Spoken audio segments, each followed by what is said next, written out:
দিয়েছিলাম লোন, সবটাই ভর্তি তো লোনই হয়নি তো। সিলটা কাটো, পুরো সিলটা কাটো। আচ্ছা কাটো, চাকু দিয়ে কেটে দাও।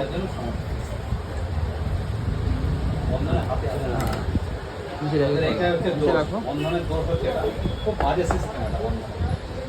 এবার বললো হাতে দেবো না। না হাতে নেট দেবেন কেন? লোন কখনো হাতে হাতে হয় না, কিন্তু ওই বন্ধনে একমাত্র লোকের সিভিলটাকে নষ্ট করে, শুধু আমার আপনার মনে না, হয় 90% লোকের সিভিল নষ্ট করেছে বন্ধন।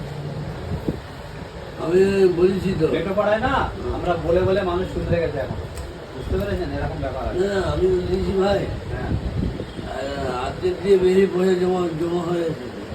আচ্ছা, আর 30-40 হাজার পাবে। হ্যাঁ সে তো আপনি শোধ করে দেবেন, সেটা আমি